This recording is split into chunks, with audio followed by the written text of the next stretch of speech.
given up on this. I'm sure Pep and the boys haven't, as we go over to, of course, the Bernabeu, Real Madrid against City for the second leg. We're 3-2 down, but miracles happen, don't they? And they was after that 4-0 victory over Newcastle, it's given me a little spring in my step. But we'll talk about my predictions on this one later on. So yes, let's hope we come away from the ground not red-faced, that's for sure. That's all we can say, isn't it? So I'm going to do a Pepsi 11 today. I'm going to have a look at how Ancelotti's Galacticos did over the weekend. Yes, again, a little bit of luck for them. No surprise there. They make your own luck, don't they say? But certain teams do seem to get a little bit more than others. I'm recording this on the 16th of February, so as far as injuries, etc. is concerned, it's all okay as now. Pep's not rang me to let me know any problems, so we'll go with what I'm thinking, and we'll talk about our Pep's 11, of course, part of the of this preview. Let me know your thoughts, guys. Let me know your score predictions. It's great to have those thoughts. Press those buttons. Press that subscribe button. Press the bell notifications. Give us a like, guys. That's even more important. And welcome to all new subscribers and members. Hopefully, I can keep you entertained and informed over the next, as long as I can keep going. Right, this is on TNT Sports. Real themselves disappointing, actually. A 1-1 draw on Saturday away with Osasuna. They're not bad. They're in the top half of the table. It all appeared to be going to plan as Mbappe put them ahead.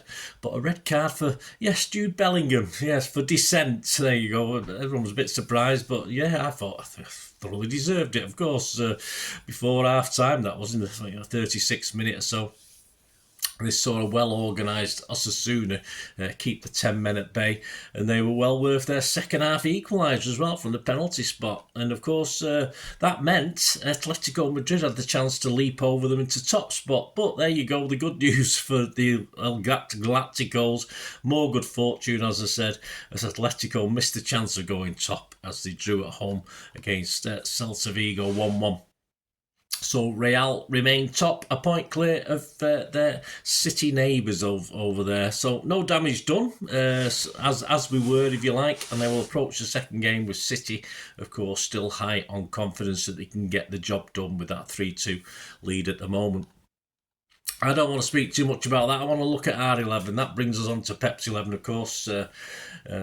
This I'm hoping they'll make a good fist of this after that buoyant performance against Newcastle, and at least come out with it with some pride intact. I think that's what we don't want to come out of this being totally slapped and being totally embarrassed, do we? So, of course, over that 4-0 win over the Barcodes, I think Pep's got some big decisions to make with this, because you're very, very hard pressed to find any of the players who played in that game who disappointed. So I know Pep's got certain players he didn't play that he would have penciled in for this. Will he change his mind?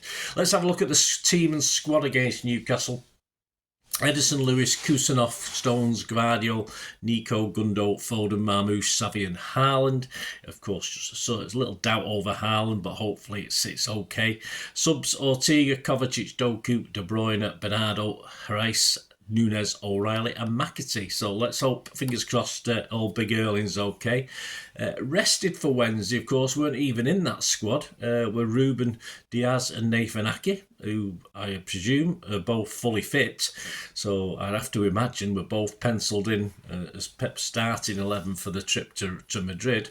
In the squad, perhaps on the bench, that could get a game at Madrid. Of course, Kovacic, although with the Nico's performance, that probably looks a bit less likely. And of course, you've got KDB and Bernardo, who've been Pep's mainstays in Europe, haven't you, as well? It's really interesting. There's not that many City weak links in that game against Newcastle. I mean, who played well, or who played what I expect to drop out? Really? Perhaps only Lewis and Gundo? Certainly Gundo. I mean, Lewis, it'd be a shame. He had a great little game, of course, against Newcastle, but you would think he's going to drop out.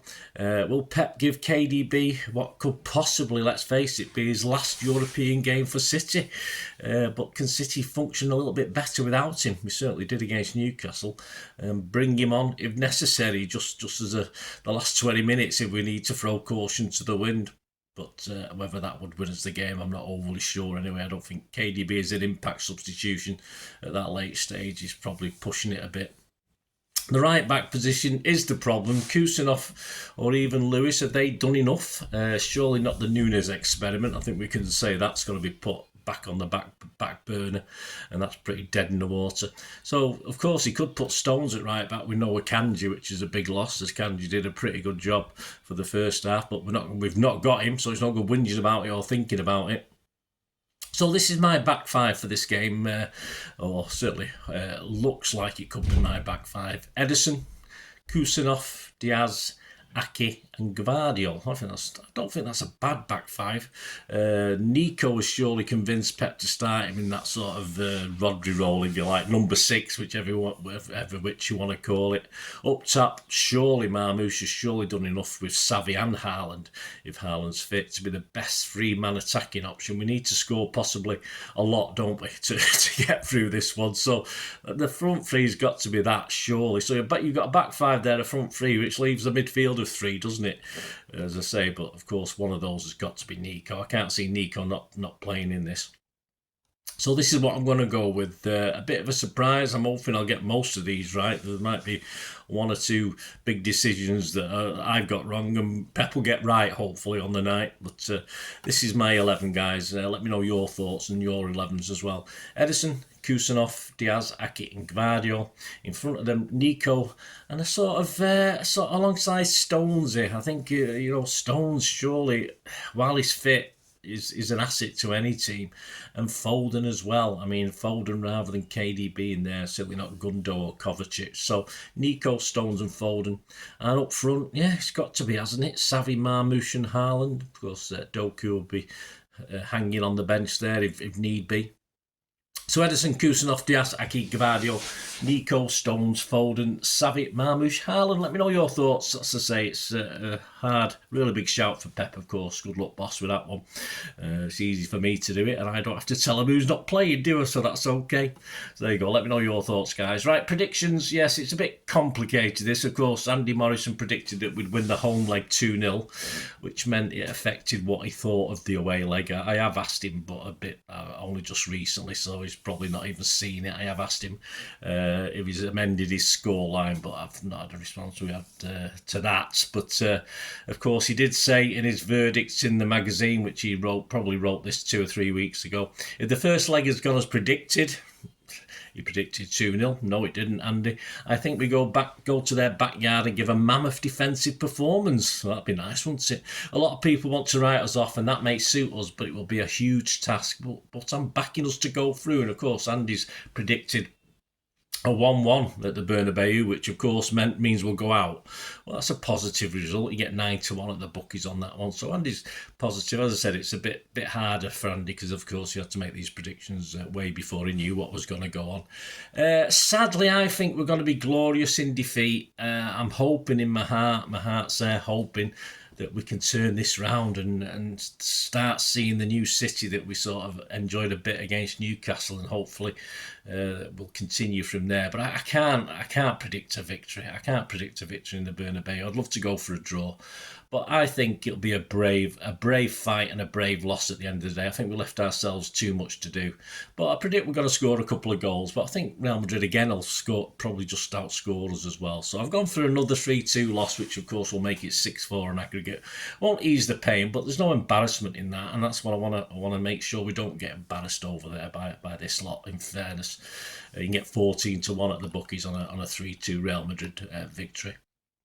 There you go. Let us know your score predictions, guys. As I said, hope in my heart we can turn it around and, hey, knock them out on penalties. That'd be nice, wouldn't it? That'd be a revenge for last season. That'd be absolutely wonderful. And then the momentum from that, of course, would be superb. Would probably take us a long way towards reaching the finals if we can get that momentum going. Of course, we're still not going to be seeded, so it's going to be difficult. But hey, the confidence that will give us going forward would be tremendous. So fingers crossed. Yeah, the odds to win the Champions League, Liverpool are still firm favourites, as you'd expect, at 4-1. Real Madrid have gone from 8s into 11-2, no surprise there. They're now second favourites. Arsenal and Barcelona remain at 6s. Bayern Munich 7-1. And City, of course, who were 10-1 before the Real Madrid game, so quite one of the outsiders anyway of the top 4 or 5. We've now gone out to 20-1, so there's no surprise there. Other popular scorelines just for this game: a 2-1 defeat is 17-2. A 2-2 draw is 10-1. Of course, that won't be good enough. A 3-1 defeat is 11-1. But a 2-1 City win, which would take us to extra time and penalties, is 12-1. So there you go. It's not too bad, is it? That one. The match odds themselves, Real Madrid are our favourites, but only just 4-5 on, so that's good. I mean, there might be some complacency in Real Madrid. A draw is 10-3, and if you fancy City, if you do fancy City to win on the night, in 90 minutes, of course, so it doesn't matter if we went to extra time and penalties and we lost. If you get this at 90 minutes, you fancy City to nick it. 14-5 again, so we don't often see those sort of odds on City, do we? So fill your boots, guys. Oh, there you go. Let me know your thoughts. If you're having a little flutter, let me know what you fancy doing. And of course, the player ratings and story of the game will be out Thursday and Saturday, respectively. And of course, we've got another little game coming up on Sunday, haven't we, at the Etihad? That'll be out Friday, and it's a Pepsi 11, of course, for the visit of, can we say, runaway leaders? Well, they're doing all right, aren't they? Lots of points clear of us, put it that way. But the leaders of the Premier League at the moment, and firm favourites to win the Premier League, of course, Liverpool. So it'd be nice to at least give us something to cheer about, at least make them stumble a bit and, knock the confidence out of them. So my Pepsi 11 for the visit Liverpool will be out this Friday, guys, so tune in for that. Hope you enjoyed this feature. Let us know your thoughts in the comments below or just through my socials.